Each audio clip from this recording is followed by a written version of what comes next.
ॐ पूर्णमदः पूर्णमिदं पूर्णात् पूर्णमुदच्यते पूर्णस्य पूर्णमादाय पूर्णमेवावशिष्यते। ॐ शान्तिः शान्तिः। ॐ सहना भवतु सहनौ भुनक्तु सह वीर्यं करवावहै तेजस्विनावधीतमस्तु मा विद्विषावहै।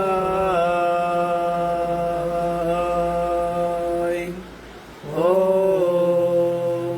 शान्तिः शान्तिः शान्तिः।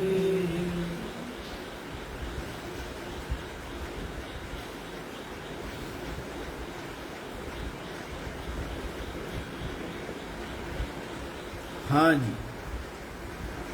तो कठोपनिषद के अंतर्गत क्या श्रवण कर लिया है आप लोगों ने? इस प्रथम अध्याय और द्वितीय वल्ली में अब तक यमराज जी नचिकेता को इस आत्म तत्व की दुर्लभता का उपदेश कर रहे हैं और साथ ही साथ आत्मा का स्वरूप भी बताया और उसके पश्चात इस आत्मज्ञान का जो फल है वो भी बताया है कि किस प्रकार अपनी आत्मा को जान करके क्या होता है, शोक से मुक्त हो जाता है। देखो अर्जुन कितना शोक मोह में डूबा हुआ है और जैसे ही गीता ज्ञान सुना तो क्या हुआ, उसका शोक मोह दूर है ना। और परीक्षित का देखो, ऋषि पुत्र के शाप के कारण से अपने सामने मृत्यु को उपस्थित जानकर कितना भयभीत थे, लेकिन जैसे ही ये ज्ञान सुना तो क्या हुआ, शोक मोह से मुक्त हो, है ना।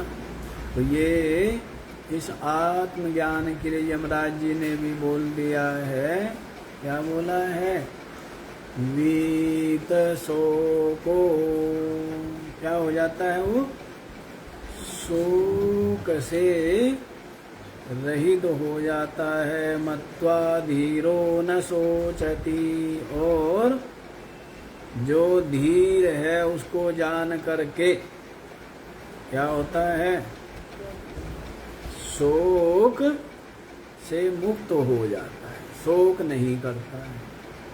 फिर ये भी बता दिया है कि कैसे जो निष्काम, जिसके चित्त में कोई कामना नहीं रह गई है, केवल आत्मा को ही पाने की कामना जिसके चित्त में है, ऐसा जो निष्काम है, इसी कारण से उसका जो चित्त है और इंद्रिया है वो क्या है, शांत, क्योंकि कुछ कामना नहीं है। और ऐसा जो साधक है वही इस अपने आत्मा की महिमा को जान करके क्या होता है, शोक से मुक्त हो जाता है। धातु प्रसादाद महिमानमात्मनः। मन और इंद्रियों की प्रसन्नता से, मन और इंद्रिया प्रसन्नता का मतलब जिसकी क्या है, शांत। शांत है का मतलब क्या है, और कोई कामना कोई चाह नहीं है, केवल आत्म अनुभूति की ही कामना। फिर बताया है कि ये जो आत्म तत्व है प्रवचन, केवल प्रवचन से प्राप्त नहीं होता, और केवल ग्रंथ के धारण की शक्ति जिसको मेधा कहते हैं, केवल मेधा से भी प्राप्त नहीं होता, और बहुत ज़्यादा सुनने से भी प्राप्त नहीं होता है। यमे वैश वृणुते तेन लभ्य। जो साधक इस आत्मा का वर्ण करता है वही प्राप्त करता था, जो केवल इसको पाना चाहता है, केवल आत्मा को पाना चाहता है। लोक परलोक के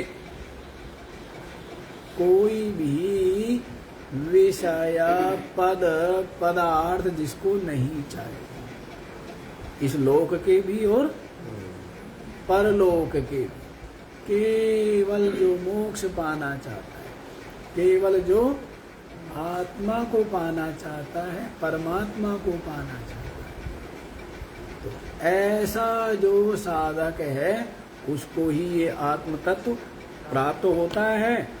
और उसके सम्मुख ये जो आत्मदेव है स्वमहिमानम, क्या बताया है,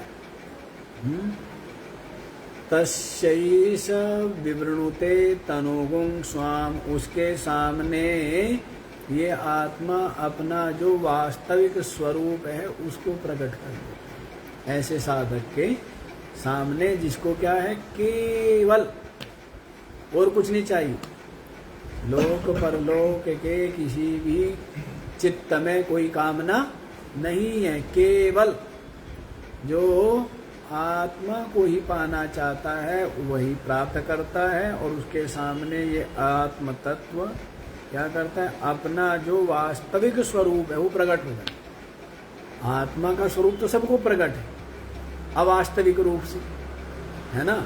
सबके सब कहते हैं मैं हूँ, तो शरीर को लेके कहते हैं, प्राणों को लेके कहते हैं, इंद्रियों को लेके कहते हैं, मन बुद्धि को लेके कहते हैं, सब कहते हैं ना। तो वास्तविक स्वरूप को जानते हैं क्या आत्मा के? अवास्तविक स्वरूप को, जो यथार्थ स्वरूप है उसको नहीं जानते। जो अयथार्थ स्वरूप है उसको ही जानते हैं। लेकिन ये जो साधक है ये क्या करता है, आत्मा के यथार्थ स्वरूप को जान लेता है। कितनी बड़ी बात है, सबसे बड़ी बात है। सबसे बड़ी बात यही है, अपनी आत्मा के जो सत्य, जो वास्तविक, जो यथार्थ स्वरूप है उसको जान लेना, ये क्या है, सबसे बड़ी बात, सबसे बड़ी बात। इसी के लिए कहा है तरति शोकम आत्मविद। जो आत्मा को जानने वाला है, आत्मवेत्ता है, वो शोक से तर जाता है। क्या होता है, शोक से, मोह के सागर से, इस जन्म मृत्यु रूप संसार सागर से मुक्त हो जाता है। कौन? जो अपनी आत्मा के वास्तविक स्वरूप को जान ले, वो क्या होता है, वो मुक्त हो जाता है।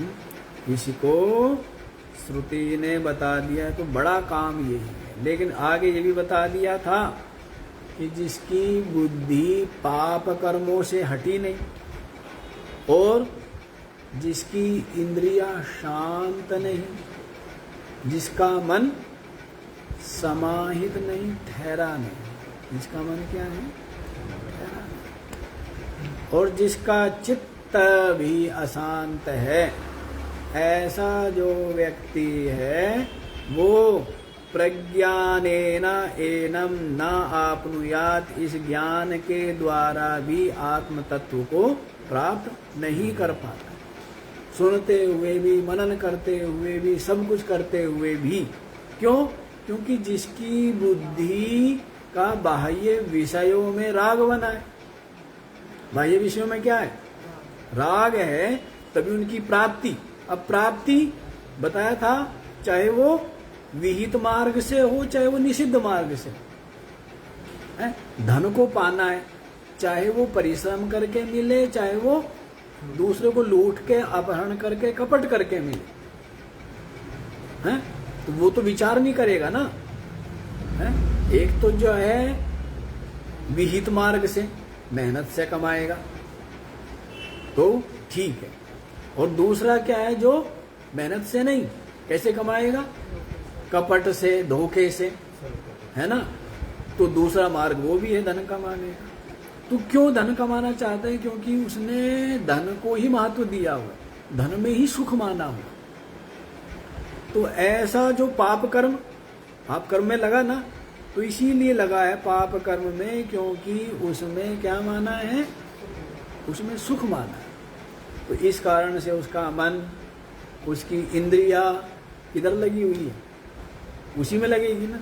तो इसी के लिए कह दिया है कि जिसकी बुद्धि पाप कर्मों से हटी नहीं, तो उसकी इंद्रिया शांत होगी क्या?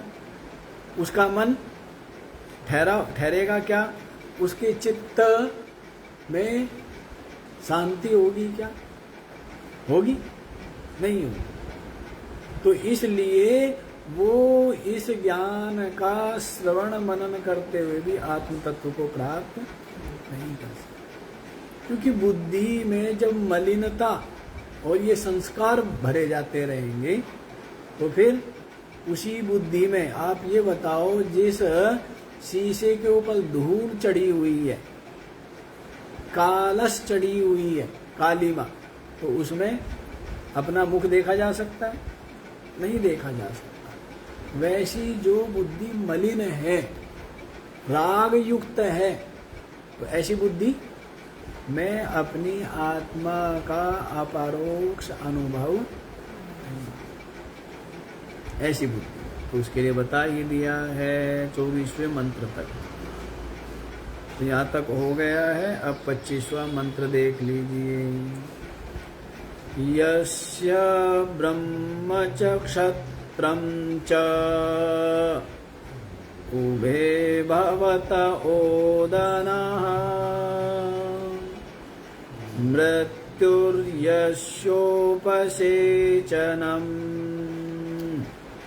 का इत्था वेद यत्र स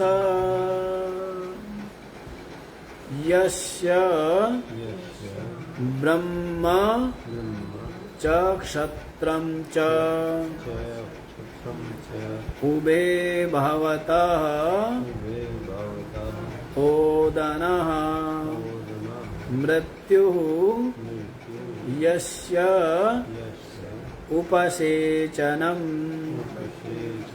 कः इत्था वेद यत्र सः। देखो जी क्या बता रहे हैं,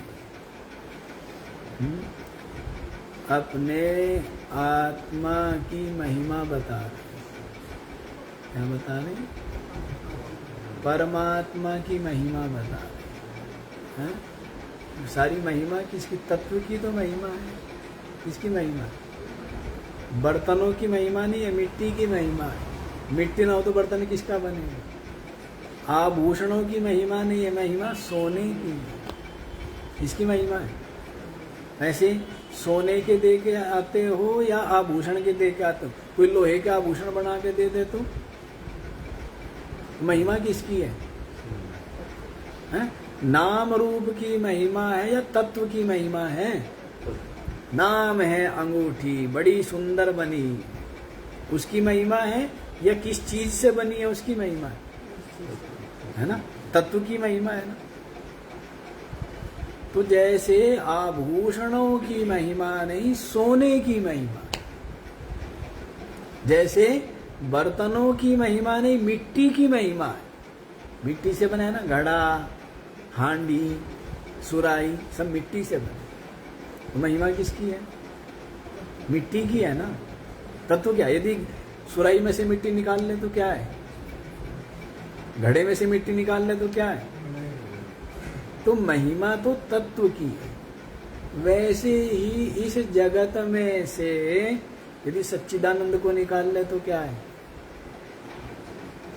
हैं? यदि इस नाम रूप में से जो नाम रूप का आधार है वो क्या है? सत चिद आनंद। जो सच्चिदानंद ब्रह्म है, परमात्मा, वही क्या है? जैसे मिठाइयों में से मीठा निकाल लो तो मिठाइयों में से क्या निकाल लिया? बिल्कुल मिठाई कहेगा, इस बात की मिठाई है। तो महिमा किसकी है? तत्व की महिमा है ना। वैसे इस जगत में से अब जैसे गन्ने में से रस निकाल लो, फिर क्या रहेगा? हैं? तिल में से तेल निकाल लो, फिर क्या रहेगा? हैं? फल में से रस निकाल लो, फिर क्या रहेगा? छिलका ही रह गया ना, हैं? खोई रह गई है। तो महिमा किसकी है? महिमा तो तत्व की है ना। अब इस कपड़े में से यदि सूत निकाल ले तो क्या बचेगा? हैं? लहर में से पानी निकाल ले तो क्या बच गया? लहर में से पानी निकाल लो तो कुछ है? कुछ भी नहीं है ना, क्योंकि जो कुछ है पानी ही है। पानी में ही बनी है, पानी में ही है, पानी में ही मिट जाती है। तो महिमा तत्व की। वैसे इस जगत में से क्या निकाल लो? सच्चिदानंद निकाल लो, तो क्या बच गया? कुछ है? कुछ नहीं। सारा का सारा ये जगत है, ये सच्चिदानंद में भास रहा है। जैसे जल में लहर दिखती है ना, जल में लहर दिखती है, जल से अलग है क्या? जल ही तो है, जल में है, जल ही है, जल में ही उसकी उत्पत्ति भी, उसका रहना भी और उसका लय भी किसमें? वैसे जगत की उत्पत्ति भी, जगत का रहना भी, जगत लय भी किसमें होता है? सच्चिदानंद। किसमें होता है? तो जो सच्चिदानंद है वही तो अपनी आत्मा है। वो सच्चिदानंद अंतर्यामी रूप से क्या है? सबके, सब जीवों के हृदय में है, नहीं है? वही सच्चिदानंद, वही ब्रह्म, वही निर्विशेष निरुपाधिक परमात्मा सब भूतों के हृदय में क्या है? अंतर्यामी रूप से विराजमान। इसको नहीं जानते हैं तो इसीलिए क्या फिरते हैं? कंगाल हुए फिरते हैं। और इस बात को जान लिया, जिसने जाना वो क्या हो गया? मृत्यु के भय से, हैं? जन्म मृत्यु रूप संसार से, समस्त द्वंद्वों से मुक्त हो गया, नहीं हो गया? परे हो गया। जिसने इस बात को जान लिया तो वो क्या हो जाता है? मुक्त हो जाता है, नहीं हो जाता है? जैसे राजा के बेटे ने नहीं जाना था कि मैं राजा का बेटा हूं, तब तक भिखारी था, और जब ये जान लिया कि अरे राजा का पुत्र हूं, उसके बाद भीख मांगेगा या आदेश देगा? तो वैसे ही ये अज्ञान के कारण से क्या बन गया? जीव बन गया। और यदि ये ज्ञान इसको हो जाए, अविद्या का पर्दा हट जाए, तब क्या जानेगा? मैं जीव नहीं हूं, मैं तो ब्रह्म हूं, चेतन हूं, सच्चिदानंद हूं, नित्य है ना। तो इस बात को जब जानेगा तभी क्या है? वो आत्मरूप है, तभी मुक्त है। तो सारी महिमा तो सच्चिदानंद है। सच्चिदानंद में ये सारा का सारा लोक, परलोक, ब्रह्मलोक भी इतना है जैसे शरीर पर तिल। समझ आया क्या? उस अथाह सच्चिदानंद में है, जो देश काल सीमा से परे, उस सच्चिदानंद में ये सारा का सारा संसार, ये अनंत ब्रह्मांड कैसे है? जैसे एक तिल, कुछ भी नहीं। तिल क्या होता है शरीर में? कुछ है? वैसे ही उस सच्चिदानंद में ये इस लोक से ब्रह्मलोक तक सारा का सारा उसमें ही भास रहा। पर है कितना? जैसे गीता में कह दिया है, एकांशेन स्थितो जगत। ये जो जगत है ये क्या है? एक अंश में स्थित है। क्या बताया? हे अर्जुन, ये संपूर्ण जगत उस ब्रह्म के, परमात्मा के क्या है? एक अंश में। आप देख लीजिए, तो इस 25वें मंत्र के द्वारा भी उसी आत्म तत्व की, उसी सच्चिदानंद की महिमा बता रहे।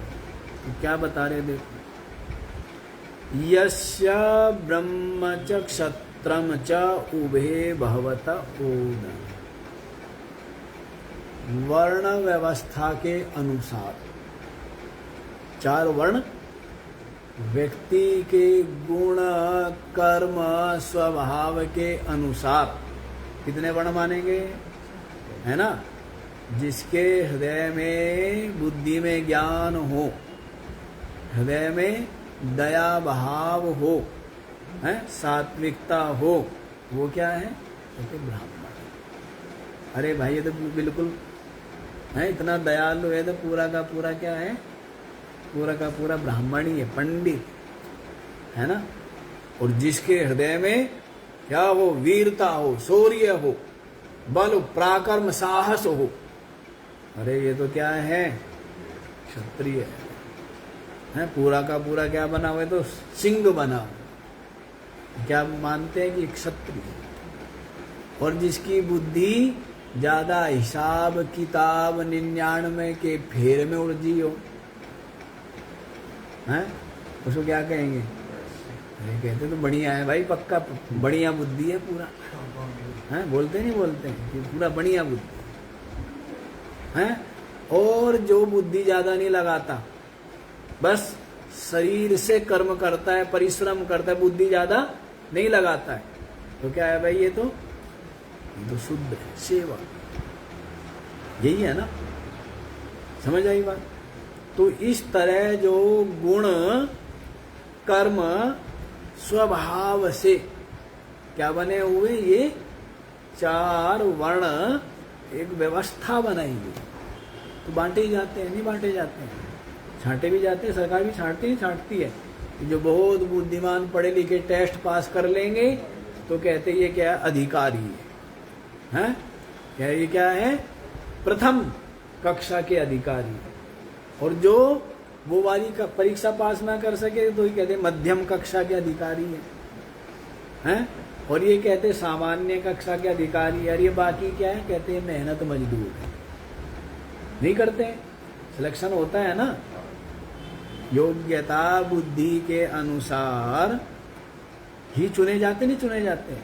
तो वैसे ही ये जो बनाया हुआ है, जिसके अंदर क्या है? ऐसे गुण हैं, दया भाव है, बुद्धिमान है, विद्वान ज्ञानवान है, पंडित है,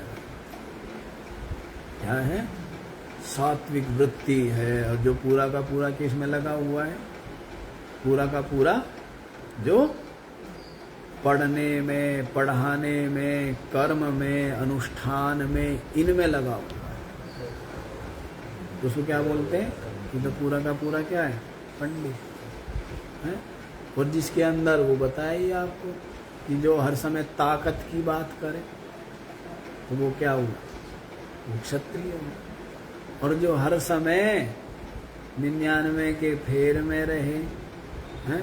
हर समय लोभ और हर समय 1 के 10 बनाने की तिकड़मबाजी में लगाओ तो उसको क्या कहेंगे? हैं? कि बढ़िया बुद्धि है नहीं है? ये तो कहते भाई पक्का बढ़िया है। और जो बुद्धि ना लगाए ज्यादा और बस कर्म करे तो वो क्या हो गया? तो उसको वैसा गिन लिया जाता है। तो इस तरह 4 जो गिने हैं, लेकिन 4 में जो मुख्य 2 मान लिए यहाँ पर। 4 में क्या माने हैं? क्योंकि देखो बुद्धि बल और शरीर बल, बाहुबल। बुद्धि बल ब्राह्मण जिसमें क्या है? जिसमें क्या है? बुद्धि है, बुद्धि का बल है। वैसे तो बल सबसे बड़ा बल क्या है? बुद्धि का ही बल है। बुद्धिर यस्य बलम तस्य निर्बुद्धिस्तु कुतो बलम। तो बुद्धि है ना जिसके पास बुद्धि, उसके पास सब कुछ है। विवेक जिसके पास है ना, अकल जिसके पास है, उसके पास सब कुछ है। और जिसके पास अकल नहीं बाकी सब कुछ है, उसके साथ भगवान ने धोखा कर लिया है? और अधिकतर दुनिया ऐसी ही फिरती है। क्यों? कुछ सदग्रंथ पढ़े, वे बुद्धि कोई दुकान पे तो मिलती नहीं। कुछ सदग्रंथ पढ़े, विद्वानों के पास बैठे उनकी सुने, अपने बड़े बूढ़ों के पास बैठ के उनकी सेवा करके उनके अनुभव ले, वो तो लेते नहीं। इसलिए अकल होती ही नहीं है। अकल के बिना घूमते रहते, छोटी छोटी बातों में क्रोध, छोटी छोटी बातों में उदास, निराश है। तू आदमी है गधा है? क्या है तू? नहीं, तू समझ ही नहीं है। और समझ के बिना, विवेक के बिना, ज्ञान के बिना क्या है? गधाई है। भाई मनुष्य में और पशु में इतने तो भेद होगा। और अच्छा, और क्या भेद है? क्या जी हम खड़े होकर चलते हैं, कपड़े पहनते हैं, जूते पहनते हैं, इसलिए हम मनुष्य हैं। इसलिए मनुष्य है क्या? इसलिए मनुष्य है कि हमें पता है कैसे बोलना है, कैसे बैठना है, कैसे खाना है, कैसे चलना है? अब कोई पशु चलेगा तो वो थोड़ा देखेगा नीचे चींटी है या मेंढक है या कोई और जीव जंतु है। लेकिन मनुष्य का मतलब क्या है? थोड़ा समझदारी से चले, किसी जीव को पीड़ा ना हो। इसी तो मनुष्य होता होगा कि इसलिए मनुष्य है कि सर उठा के चल पड़ा। मनुष्य का मतलब है कि जिसके अंदर ये सब समझ हो, विवेक हो, कैसे बोलना, कैसे बैठना, कैसे चलना, खड़े खड़े खाना, जूते पहन कर खाना, ये अकल है। वो पशु में इंसान में कोई भेद रह गया है? एक संस्कृति बनाई थी, एक सभ्यता बनाई थी कि जिससे हम सभ्य कहलाए। हाथ मुंह धो के, पैर धो के, हैं, जूते आदि उतार के, आसन पे बैठ के, तरीके से, शांति से। लेकिन इन्हीं को आज बुद्धिमानी मानते, खड़े खड़े खाने को, बातें करते हुए खाने को, इसी को क्या मानेंगे? ये अकल है। तो अकल का तो नाम भी नहीं है, पर उसी को आदमी अकल समझता है। सब अकल है। यदि तेरा मान लीजिए अकल है, हम मानेंगे ठीक है अकल है। अकल जिसमें होता है वो कम से कम खुश रहना चाहिए। यदि उसके बाद भी व्यक्ति के अंदर उदासी, निराशा, चिंता, अशांत है, अकल किस बात की? किस बात की अकल है तेरे में? अकल का मतलब ही इतना है कि व्यक्ति क्या है? परिस्थिति कैसी भी हो, लेकिन उसमें भी शांत बना रहे, धैर्य बना रहे, और उसमें भी सकारात्मक बना रहे, तब कहेंगे अकल है। तब क्या कहेंगे? अकल है। नहीं तो कहाँ से अकल है? तो ये अकल जो है बिना सत्संग के, बिना सदग्रंथों के पढ़े, बिना विद्वानों ज्ञानी जनों का संग किए, और बिना जो वृद्ध लोग हैं उनकी सेवा और उनके संग के बिना ये अकल कोई नहीं आती। और इसीलिए देखो सबके सब क्या है? उदास, निराश, भया, चिंता, इसी में है। सबके सब असंतुष्ट है। कोई संतुष्ट है? पहले लोग कितने बुद्धिमान थे, चीजें बहुत सीमित थी, लेकिन संतोष, शरीर का परिश्रम और संतोष, इसी कारण से प्रसन्नता थी। आज सुविधाएं, साधन इतने, लेकिन संतोष है, सब असंतुष्ट, सब असंतुष्ट। अधिकारी है वो सोचता है मौज तो मजदूर की है, मना कौन कर रहा है, तू मजदूर बन जा, मना कर रहा है तेरे को कोई? वो सोचता है मौज तो मजदूर की है कि इसको तो कोई जिम्मेदारी नहीं, ऊपर कोई जवाब नहीं देना पड़ता है, 8 घंटे काम किया फिर बस फ्री। मजदूर सोचता है कि मौज तो इसकी है, इसी में बैठा करता कुछ है नहीं, बस ये नहीं पता ना मौज उसकी ना मौज उसकी, मौज तो उसकी जिसको अकल है। मौज किसकी है? जिसको अकल है ना, वो मजदूर होते हुए भी क्या रहेगा, वो जानता है कि भाई परिश्रम तो करना पड़ेगा, मेरा यही कर्म है, मेरा यही प्रारब्ध है, मेरी यही नियति है, हैं? तो इसलिए वो उसमें भी प्रसन्न रहेगा, परिश्रम करेगा, मतलब परिश्रम करेगा, कर्म करेगा, लेकिन जीवन में संतुष्ट रहेगा। जिसको विवेक है, समझ है, ज्ञान है, अकल है।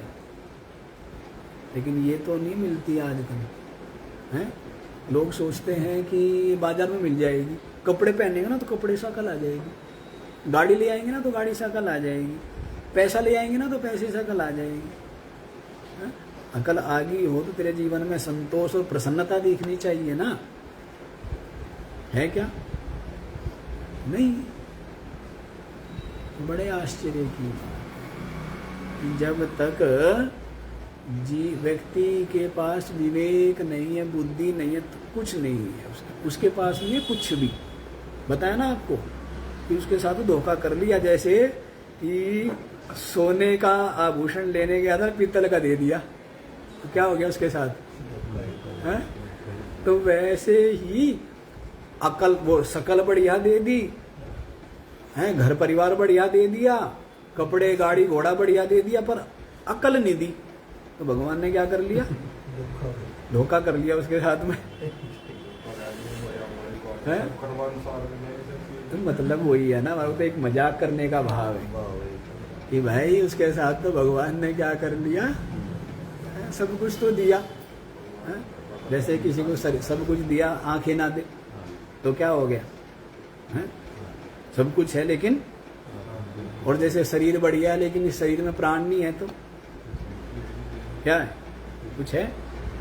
तो वैसे ही प्राण भी है और आंखें भी है, पर क्या है? उससे बेचारा कोई नहीं, उससे बड़ा गरीब नहीं है कोई भी। सबसे गरीब कौन है? वो सबसे ज्यादा गरीब, सबसे बेचारा है।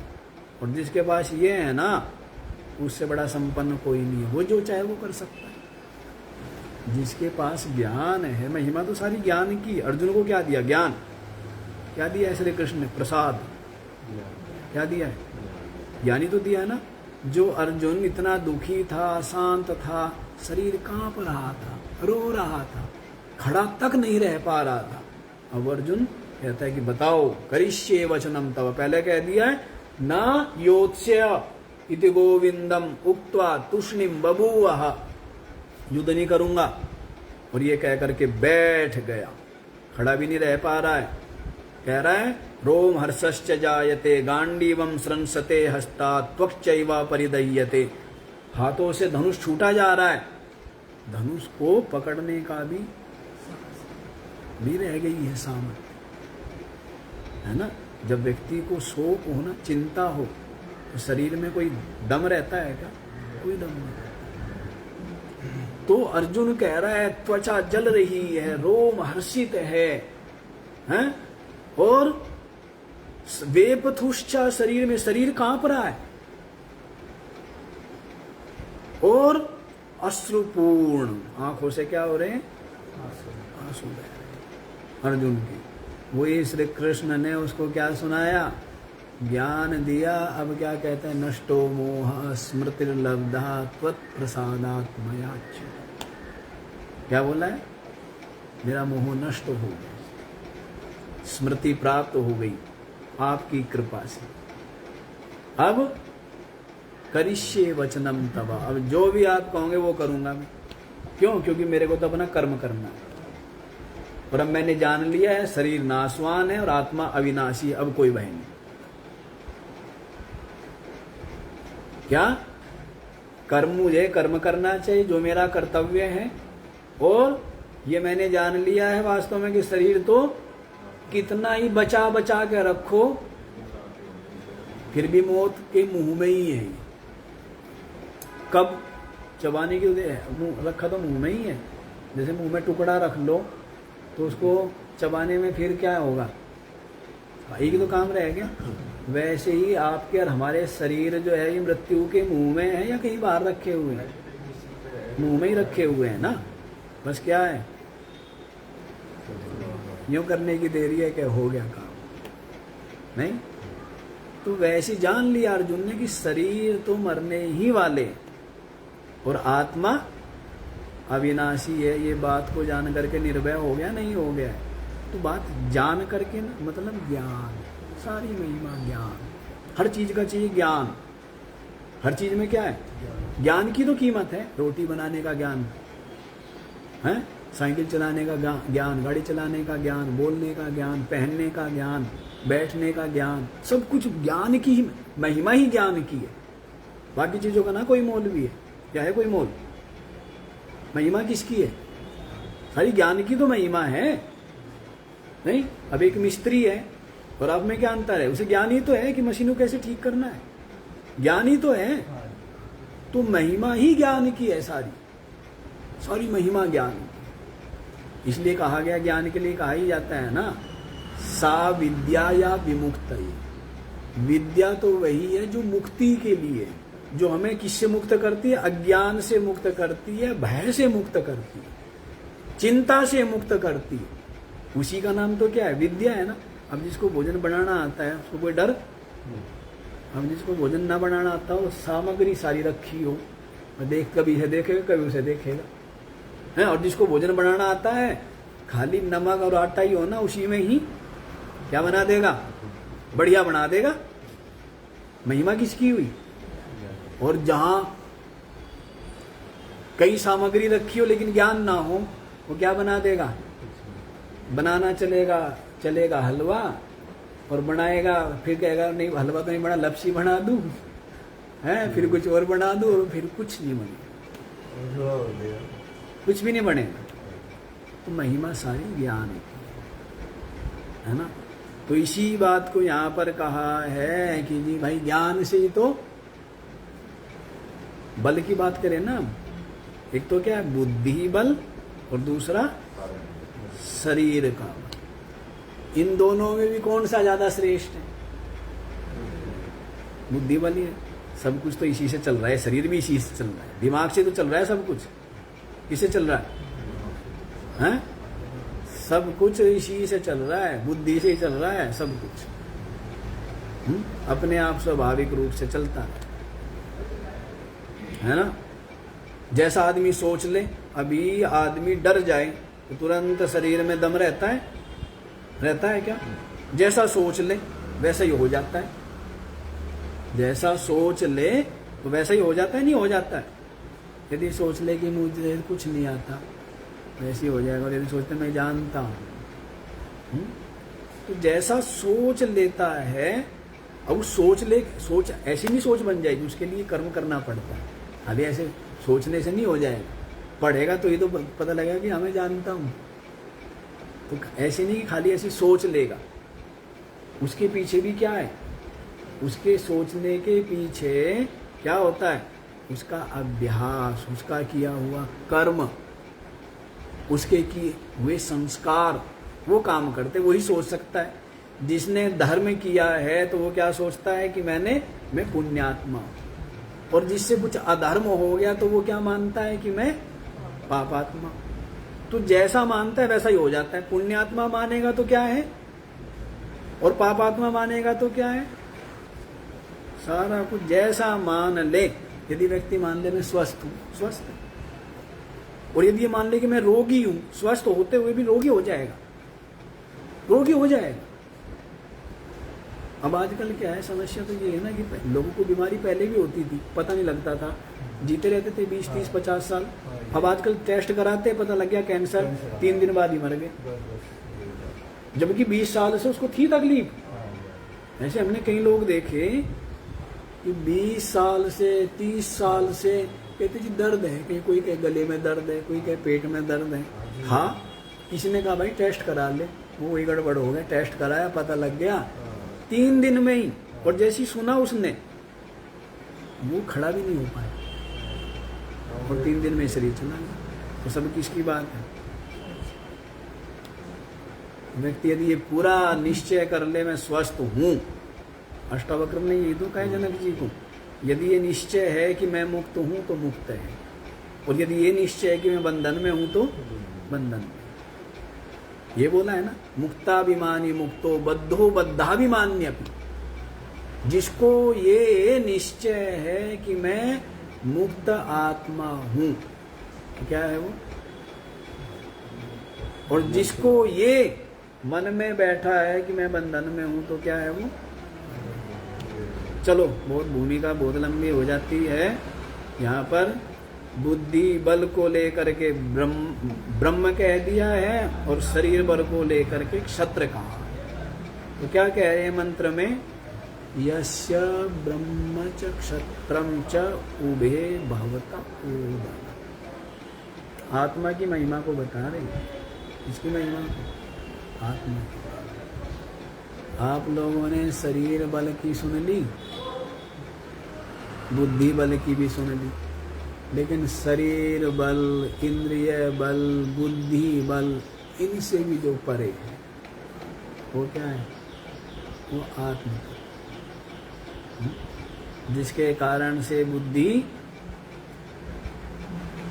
चल रही है, जिसके कारण से मन चल रहा है ना, जिसके कारण से इंद्रियां अपने कर्म कर रही है, प्राण चल रहे हैं, जिसके कारण से शरीर निर्जीव होते हुए भी सजीव बना हुआ है। किसके कारण से? आत्मा के कारण, चेतन के। किसके कारण से? चेतन के कारण से ना। तो वो चेतन क्या है? वो बुद्धि से भी परे। उसी चेतन तत्व, आत्म तत्व के लिए तो आप लोगों ने सुना है ना पीछे, तो अब उसी के लिए बता रहे हैं आत्मा के लिए कि यस्य ब्रह्म च क्षत्रम च उभे भवता ओदन। ब्राह्मण और क्षत्रिय दोनों के दोनों जिसके लिए क्या है? चावल है, भात। क्या बोलते हैं? भात बोलते हैं? नहीं, हमारे इधर तो चावल बोलते हैं, लेकिन जो लोग हैं ना, समझदार लोग, वो ये मानते हैं कि जब तक कच्चा है तब तक है चावल, और जब उसको रांध दिया, पका दिया, फिर क्या है? फिर भी चावल थोड़ा रह गया वो, फिर क्या है वो? फिर भात है वो। ठीक है ना? अब तुम लोग तो चावल ही चावल कहोगे, तो भात बन गया। ठीक है? तो इसलिए ब्राह्मण और क्षत्रिय जिस आत्मा के लिए चावल, अच्छा चावल जो होता है उसका क्या करते हैं आप लोग? थाली भोजन पकाया आपने चावल, और पकाने के बाद थाली में ले आए, फिर क्या करोगे? थाली में रख लिया तो क्या करोगे? देखोगे खाली उसको, हैं? जगदीश जी कह रहे कि देखेंगे बस, खाओगे नहीं? या देखने के लिए? तो ये देखो क्या कह रहे हैं कि जिस आत्मा के लिए, जैसे हमारे लिए चावल है, तो चावल हमारा क्या है? भोजन है ना, हम खाएंगे ना उसको, हैं? तो वैसे ही कह रहे हैं यहाँ पर, जिसके लिए ब्राह्मण और क्षत्रिय उभे माने दोनों, ओदनः भवति, दोनों के दोनों भात है। ब्राह्मण और क्षत्रिय दोनों के दोनों क्या है? ब्राह्मण और क्षत्रिय को क्यों लिया? तो ब्राह्मण और क्षत्रिय को इसलिए लिया क्योंकि कहते धर्म को धारण करने के कारण। भाई कोई भी धर्म है, रक्षा कैसे होगी? रक्षा किससे होगी? हैं? बुद्धि बल से और शरीर बल से तो रक्षा होगी, नहीं होगी? यदि कोई दुष्ट आपके ऊपर, देश पर आक्रमण करे, तो उसके लिए क्या करना पड़ेगा? बुद्धि बल और शरीर बल। उसी के द्वारा आप क्या करो? अपने राष्ट्र की रक्षा कर पाओगे ना। तो इसलिए इन दोनों को ही लिया है। मतलब ये है कि दोनों के दोनों धर्म को धारण करने वाले भी हैं और दोनों के दोनों सामर्थ्यशाली भी। अब कहते हैं बाकी जो दो बच गए उनको गिनने की जरूरत नहीं। जब ताकतवर पहलवान को ही पछाड़ दिया तो जो कमजोर कमजोर पहलवान है उनको उनके साथ भी कुश्ती करनी पड़ेगी, हैं?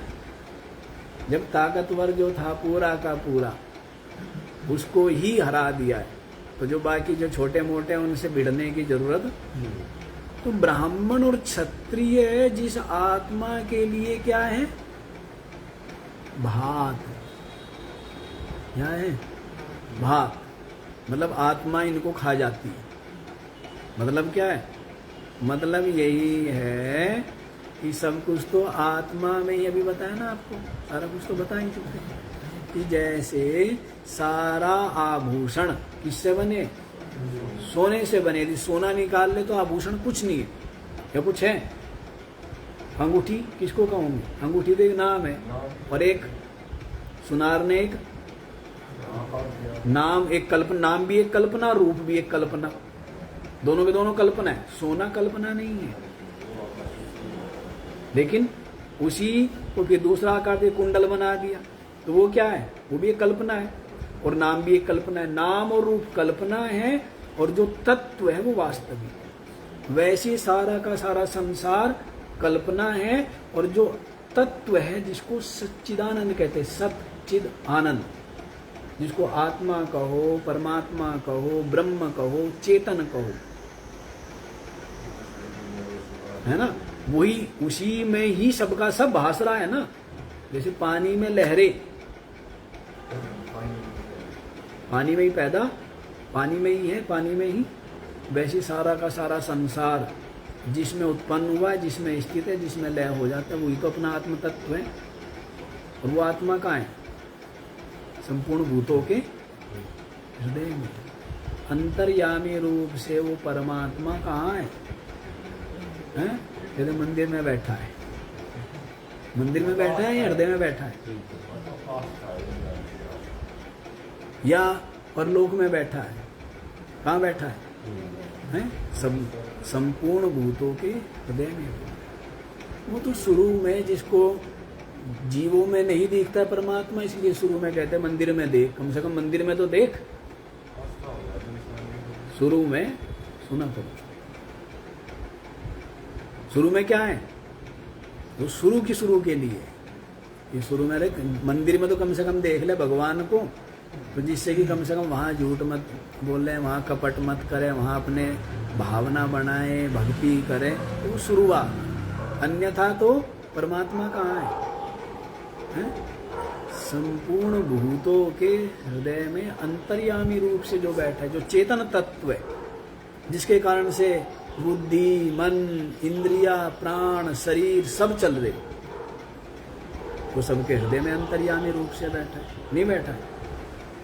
इसी को तो कहा है ना, अर्जुन को भी यही कह रहे, ईश्वरा सर्वभूतानां हृदय से बारंबार कहता हूं, हे अर्जुन, ईश्वर जो है संपूर्ण भूतों के हृदय में बैठा है। कौन कह रहा है? श्री कृष्ण कह रहा है। कौन कह रहा है? श्री कृष्ण ये नहीं कह रहा है कि मैं शरीर वाला हूं। श्री कृष्ण क्या कह रहा है? कि ईश्वर जो है सब भूतों के हृदय में बैठा हुआ है। पर श्री कृष्ण को तो मानेंगे, लेकिन श्री कृष्ण की नहीं मानेंगे। बुड्ढे को मानेंगे, बुड्ढे की थोड़ा सुनेंगे। दुनिया का यही रिवाज है। श्री कृष्ण को दुनिया मानेंगे और श्री कृष्ण की एक नहीं सुनना, बल्कि श्री कृष्ण के मुंह पे पट्टी और बांध देंगे, चुप रहे, बोल मत, गड़बड़ है। जबकि श्री कृष्ण को इस बात से कोई मतलब नहीं है, कहते मेरे को मत मानो, पर क्या करो? किससे खुशी मिलेगी श्री कृष्ण को? कि गीता को पढ़ो, समझो, उसको मानो, इसी से खुशी मिलेगी ना। पर लोग क्या है, मैं श्री कृष्ण को मान लिया, हो गया काम। श्री कृष्ण को तो पांडवों के साथ ही था, अर्जुन के साथ ही था, फिर भी दुख भोगते फिर रहे हैं, फिर भी दुर्गति भोगते फिर रहे हैं। नहीं, तो श्री कृष्ण तो ये कह ही नहीं रहे हैं कि तुम मेरे को मानो। श्री कृष्ण तो कहते हैं, और श्री कृष्ण ने अर्जुन ने श्री कृष्ण को नहीं माना, श्री कृष्ण तो पहले से ही है, श्री कृष्ण को मानने से क्या लाभ है? अर्जुन ने श्री कृष्ण की मानी, श्री कृष्ण की सुनी, तो अर्जुन का शोक भी दूर हो गया, मोह भी दूर हो गया, निर्भय हो गया, निश्चिंत हो गया। लेकिन समस्या तो यही है ना, आदमी सोचता कुछ करना ना पड़े, कौन गीता पढ़े, कौन इतनी अकल लगाए, कौन इतना विचार करे, कौन इतना चिंतन मनन करे, बस मान लो, ये सरल काम है। नहीं तो व्यक्ति कुछ विचारना नहीं चाहता, इधर इधर सोचते कि बस प्रसाद मिले और बस ऐसा वो हो, समझना ना पड़े कोई चीज। मेहनत उधर दुनिया भर की मेहनत कर लेंगे, इधर थोड़ी भी मेहनत करने को तैयार नहीं है। और बिना समझ के भी बताया, बिना ज्ञान के, बिना आंखों के तो अंधा ही है, बिना ज्ञान के तो अंधा है ना, क्या है? कुछ भी नहीं है, अंधे की तरह कभी इधर कभी उधर, कभी कुछ कभी कुछ। तो जीवन में निर्भय हो सकता है। अंधा व्यक्ति को हर समय भय है, बैठा है तो भी भय है, सांप ना आ जा, बिच्छू ना आ जा, कीड़ा ना आ जा, मकोड़ा ना, चले तब भी भय है, सामने भोजन परोसो तब भी भय है, हर समय अंधे को भय है, नहीं भय है, डर ही डर है ना। और जिसके आंखें हैं, वैसे ही जिसके पास ज्ञान है वो हर समय निर्भय है, और जिसके पास ज्ञान नहीं है हर समय डर। हर समय क्या है? डर है। लेकिन ज्ञान तो नहीं लेना, कौन मेहनत करे? मेहनत आज तो जमाना ही ऐसा है कि मेहनत तो करनी ना पड़े, कपड़े भी मशीन धो दे, चटनी भी मशीन बना दे हैं, और वो भी मशीन कर दे, फिर तू क्या करेगा? इसे संदूक में बंद कर दे, शरीर को उठा के, और बंद कर दी तभी बीमारी हो। घर हो रहे संदूक ही बना रखे, घर एसी लगा दी, सारे दरवाजे बंद, संदूक ही तो है वो। तो इस सबके जंग लगे पड़े, नहीं लगे पड़े। और बुद्धिमान कहते हैं बहुत बुद्धिमान है, बुद्धिमान है तभी तो। बट डॉक्टर के साथ में वो है मित्रता, नहीं डॉक्टर को तो मुंह भी नहीं देखना चाहिए डॉक्टर के पास। हम तो कहा करते उस गली में भी ना जावे कभी, जिधर डॉक्टर रहता हो, इधर को हॉस्पिटल हो, डॉक्टर का घर हो, उधर को तो मुंह भी ना करें। क्यों मुंह करें? क्या जरूरत है? पर समस्या यही है ना कि व्यक्ति तो ये चाहता है सब काम कोई दूसरा कर दे, करना ना पड़े, मिल सब कुछ जाए। आज सबसे बड़ी समस्या ये है कि करना ना पड़े, इसी मोड़ पे सब आए हुए, पढ़ना भी ना पड़े और फिर भी सब कुछ करना ही ना पड़े, हर काम मशीन कर दे, कोई दूसरा कर दे हैं। भोजन हम ना उगावे पर हमारी थाली में क्या हो ना, हम बनावे। लोग घरों में रसोई नहीं है, फोन करके मंगाते हैं, बाजार में रसोई नहीं है। हम तो स्थिति ऐसी है कि बस कैप्सूल खाए, शौचालय भी ना जाना पड़े। मतलब इतना आलस व्यक्ति होता जा रहा है कि करना ही ना पड़े, बस यही काम हो गया कि फिर तो इसे शरीर को, इसलिए काम सबने कर रखे, नहीं कर रखे सबने जो है वो कर रखे। मेडिकल बीमा तो व्यक्ति को पता है कि हॉस्पिटल के बेड पे जाके लेट जाओ, यहाँ भी नली वहाँ भी नली, सारे में नली नली लगा देंगे। आदमी को भरोसा है अपने ऊपर कि मेरे को हॉस्पिटल जाना ही है, पूरा विश्वास है उसको, तभी तो इंश्योरेंस लेता है। ये तो विश्वास होना, मेरे को बीमार होना ही नहीं, मैं क्यों इंश्योरेंस लूँ, मैं क्यों हॉस्पिटल जाऊँ, मेरे को बीमार होना ही नहीं जब है। तो एक अलग बात है भाई, प्रबल प्रारब्ध हो तो होगा भी, लेकिन अपनी तरफ से तो पुरुषार्थ करता है ना। लेकिन अब तो व्यक्ति को भरोसा है कि मेरे को तो हॉस्पिटल में, इसलिए पहले कहीं कमरा बुकिंग हो या ना हो, कहाँ कर रखे सबने बुकिंग। इंश्योरेंस लेने का मतलब क्या है? बुकिंग ही तो कर रखा हॉस्पिटल में, ये बुकिंग कर रखी। सबको भरोसा, पूरा भरोसा है अपने ऊपर सबको कि हॉस्पिटल तो जाना ही है। प्राण भी वहीं निकलने, जन्म भी वहीं लिया है और प्राण भी वहीं, सबको पता है, नहीं है पता, बड़े भरोसे अपने ऊपर। जब हिलाएंगे नहीं शरीर को तो यही होगा। चलो विचित्र काम हो, छोड़ो, ये रह जाता है और चक्कर में।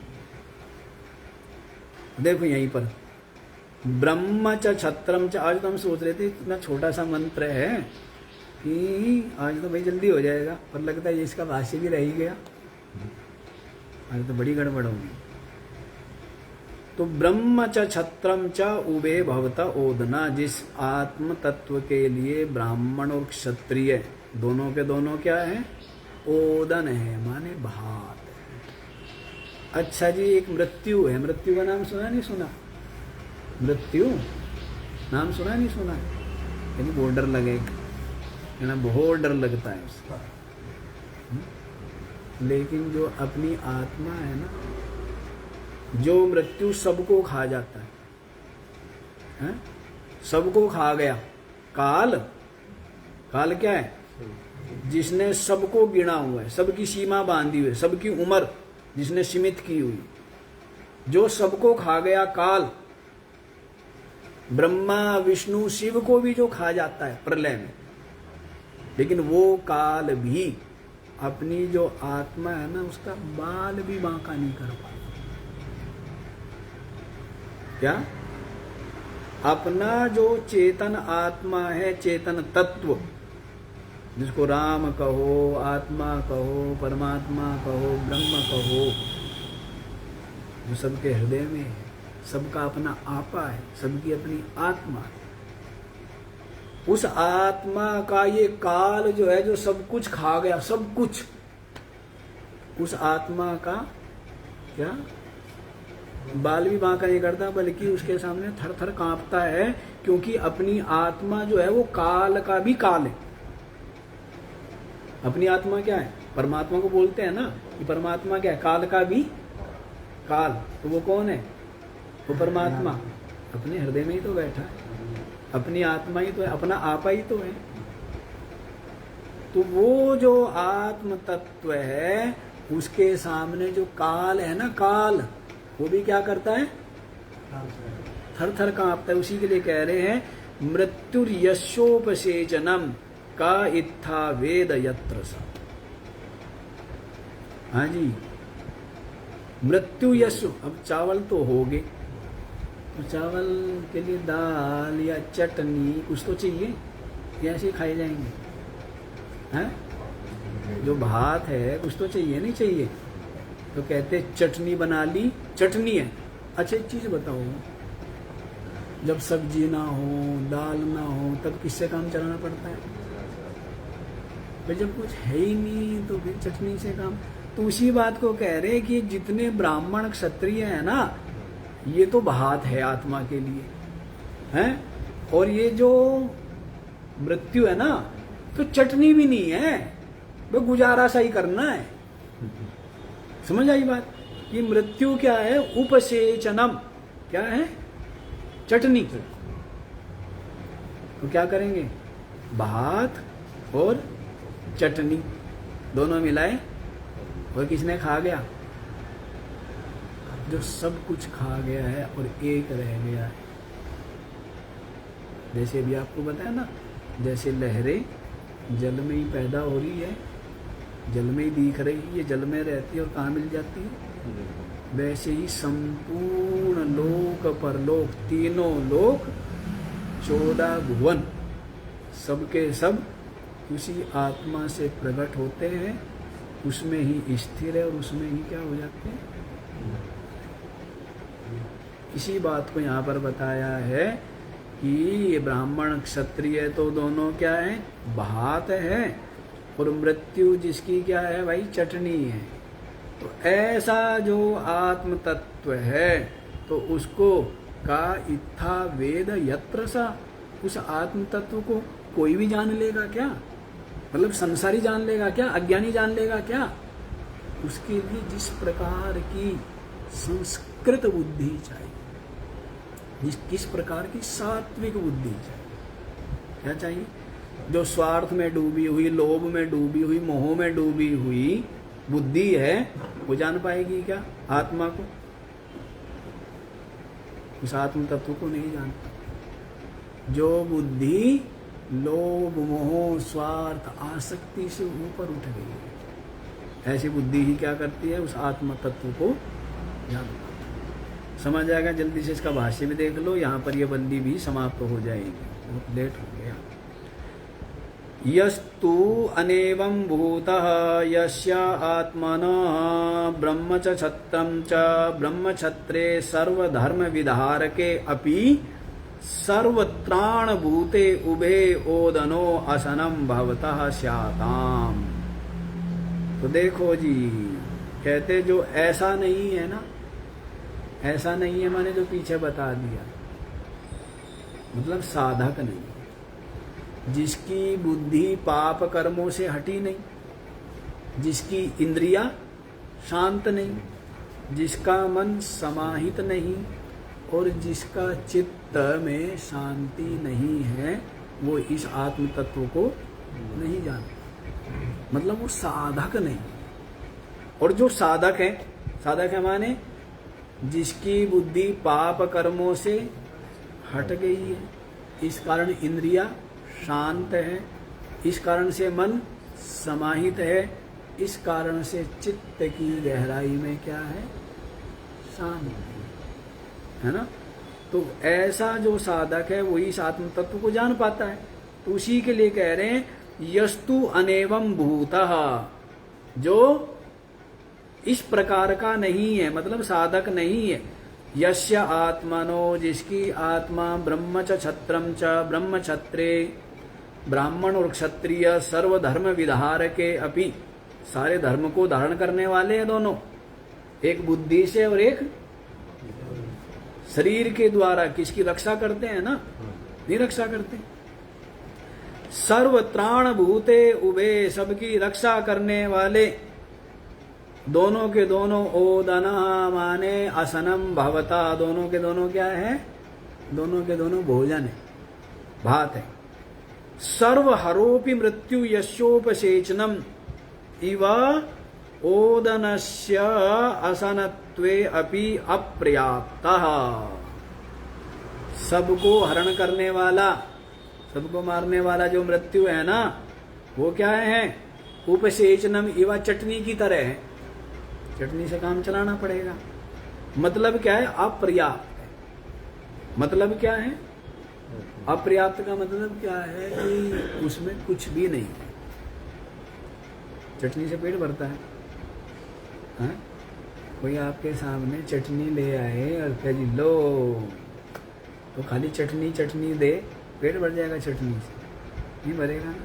और चटनी होती भी कितनी है, हाँ? इतनी तो होगी नहीं, जो इतनी दी जाएगी उसे चटनी थोड़ा कहेंगे, फिर तो उसे क्या कहेंगे, सब्जी कहेंगे, नहीं।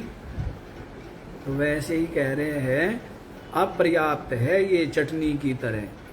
प्राकृत बुद्धि यथोक्त साधन रहिता सन, जिसकी प्राकृत बुद्धि वाला है ना, माने संसारी बुद्धि वाला। कैसी बुद्धि वाला, संसारी बुद्धि वाला जो है वो इत्था इत्थम एव यथोक्त साधनवान एव इत्यर्था वेदा विजानाति, जो पूर्वोक्त साधन संपन्न है। क्या बोला गया है, साधन चतुष्टय से संपन्न जो है, माने विवेक, वैराग्य, सठ संपत्ति और मोक्ष, इन चार साधनों से जो संपन्न है वही इस आत्मज्ञान को सुनने का भी अधिकारी। सुनने का भी अधिकारी सब नहीं है ना। भाई कक्षा होती है ना, कक्षा, ये कक्षा होती है। आप स्कूल में जाते हो तो स्कूल का मतलब तो क्या है, कक्षा 1 भी होता है, कक्षा 5 भी होता है, कक्षा 8 भी होता है, किसी में बैठा देंगे क्या, देखा जाता है ना बुद्धि का स्तर, देखा जाएगा नहीं देखा जाएगा।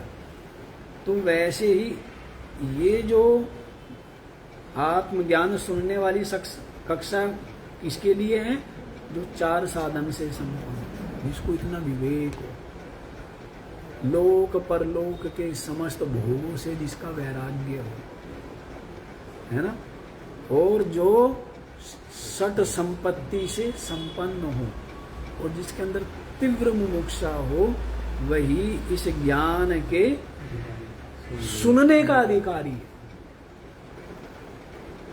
और फिर क्या करे, उसका मनन करेगा, फिर उसका निधिध्यासन करेगा, और फिर अपनी आत्मा की ब्रह्म रूपता का अनुभव करेगा।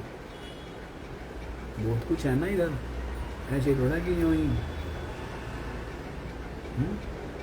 अपनी बुद्धि को मांझना, बुद्धि निर्मल बनाना, जिस बुद्धि में कोई स्वार्थ नहीं, लोभ नहीं, मोह नहीं, कपट नहीं, राग द्वेष नहीं, किसी प्रकार की सांसारिक चाह नहीं, ना पद, ना प्रसिद्धि, ना प्रतिष्ठा, किसी भी प्रकार की कोई चाह नहीं रहेगी। व्यक्ति जीता ही चाह लेकर के, क्या लेकर के दौड़ रहा है? चाह लेकर के, धन मिले, पद मिले, प्रसिद्धि मिले, हैं, लोक मिल जाए, परलोक मिल जाए, ये मिल जाए, इसी के लिए ना। लेकिन इस ज्ञान को सुनने का अधिकारी कौन है? जिसकी कोई चाह नहीं, केवल जो परमात्मा को पाना चाहता, बाकी और कोई चाह नहीं है, वो सुनने का अधिकारी है। तो यही कह रहे हैं कि यथोक्त साधनवान एव इत्यर्था वेदा विजानाति यत्र सा आत्मा इति। तो जो यथोक्त साधन संपन्न है वही अधिकारी जान पाता है कि ये आत्म तत्व है। और जो सांसारिक बुद्धि वाला है वो इस आत्मा को नहीं जान पाता। सांसारिक जिसकी बुद्धि है, स्थूल बुद्धि है, जो संसार को ही किसी न किसी रूप में पाना चाहती है। संसार में हमें ये मिल जाए, ये मिल जाए, ये मिल जाए, ये मिल जाएगा मैं सुखी हो जाऊंगा, ये मिल जाएगा मैं सुखी हो। इस प्रकार की जो बुद्धि वाला है तो वो इस विद्या का अधिकारी नहीं है, इस कक्षा में बैठने का अधिकारी नहीं। तो आज इतना ही रखो जी, बाकी का विचार कल करें। ओम पूर्णमद पूर्णमिदं पूर्णात्